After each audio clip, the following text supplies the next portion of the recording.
तीसरे टी20 मुकाबले में भारत के इन 5 खिलाड़ियों ने जिम्बाब्वे को मैच हराया और भारत को इस सीरीज को भी 3-0 से जिता दिया। और इस सीरीज जीत का भारतीय टीम को और कप्तान अय्यर को बेहद जरूरत थी, क्योंकि जिस तरीके से पहला जो डेब्यू सीरीज था वहां पर अय्यर एक भी मुकाबला नहीं जीत पाए थे अपनी कप्तानी में। यहाँ पर उन्होंने जिम्बाब्वे को हराया। लोग जरूर कहेंगे यार छोटी टीम थी, लेकिन जिम्बाब्वे की टीम की गेंदबाजी इतनी छोटी नहीं थी जितनी आयरलैंड की छोटी थी या फिर कहें इंग्लैंड की छोटी थी। कमाल की टीम उनकी थी, लेकिन बैटिंग में एक तरीके से उनका फेलियर शो यहाँ पर देखने को मिला।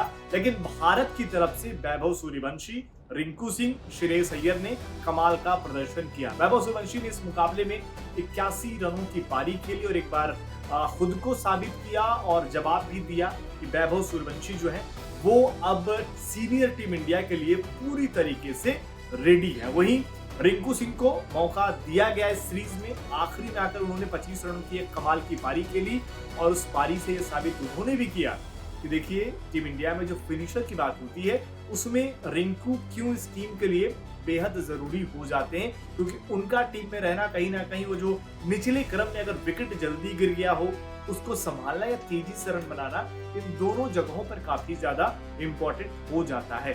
तो दूसरे जो जीत के हीरो रहे अगर आप देखें बैटिंग पॉइंट ऑफ व्यू से, उसमें रिंकू सिंह रहे और इसके अलावा कप्तान श्रेयस अय्यर की एक छोटी मगर जरूरत वाली पारी यहाँ पर देखने को मिली। विकेट ऐसी थी कि भारत इतना आसानी से रन बना ले गया क्योंकि वैभव सूर्यवंशी की काबिलियत थी, और 193 रन बनाना इस मैदान पर इतने आसान तो बिल्कुल नहीं।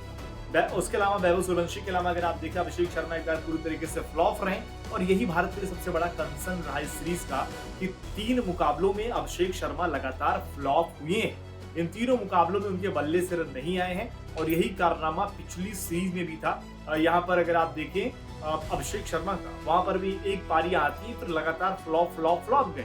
अगर हम उसको एक लाइन में खींच कर देखें तो 6 पारियां हो गई अभिषेक शर्मा के रन नहीं आए, और ये कहीं ना कहीं सवाल खड़े करेगा कि भाई जो कंसिस्टेंसी की बात करके संजू सैमसन को बाहर किया जाता है वो सवाल अब अभिषेक शर्मा के लिए भी पूछा जाएगा, और यहाँ पर माना जाएगा कि भाई क्या हमेशा इसी तरीके से बने रहेंगे, ऐसे चलता रहेगा, या वहां कुछ सुधार करने की जरूरत है। इसके अलावा अगर हम गेंदबाजी की बात करें तो उसमें मयंक यादव ने बेहतर गेंदबाजी करी है।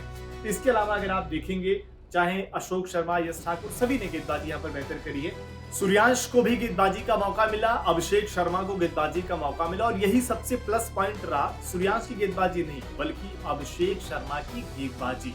पिछले मुकाबले में गेंदबाजी कराई गई, उन्होंने विकेट निकाला, यहाँ पर गेंदबाजी कराई गई, उन्होंने रन रोके, और यही दिखाता है कि अभिषेक शर्मा जो बॉलिंग जबरदस्त कर सकते उनका इस्तेमाल उस तरीके से नहीं होता है, उनको उस तरीके से यूज नहीं किया जाता है। यहाँ किया गया, क्या हुआ, आप सीरीज जीते हो और एक तरफा अंदाज में जीते हो। तो इस सीरीज के अगर आप देखा जाए तो जो पूरे सीरीज जीत के हीरो रहे उसमें कहीं ना कहीं वैभव सूर्यवंशी, इसके अलावा अगर आप देखेंगे तिलक वर्मा ने भी अपने आप को यहाँ साबित किया है, श्रेयस अय्यर हो गए, रिंकू सिंह की छोटी पारियां, मयंक यादव, और फिर अगर आप देखेंगे गेंदबाजी में तो चाहे अशोक शर्मा का ऐसा नहीं है कि बहुत ज्यादा उनको विकेटें दिखेंगी, लेकिन उन्होंने भी कहीं ना कहीं यहाँ पर अपनी छाप छोड़ी है।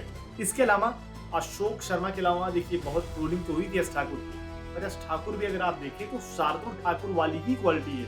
उनकी बॉलिंग देखकर आपको लगेगा कि ये पिटाई इनकी पक्का होने वाली है, लेकिन वो विकेट निकाल कर ले जाते हैं। ये काबिलियत है यश ठाकुर में, जो कहते हैं ना कि विकेट टेकर गेंदबाज, ये खूबी उनके अंदर।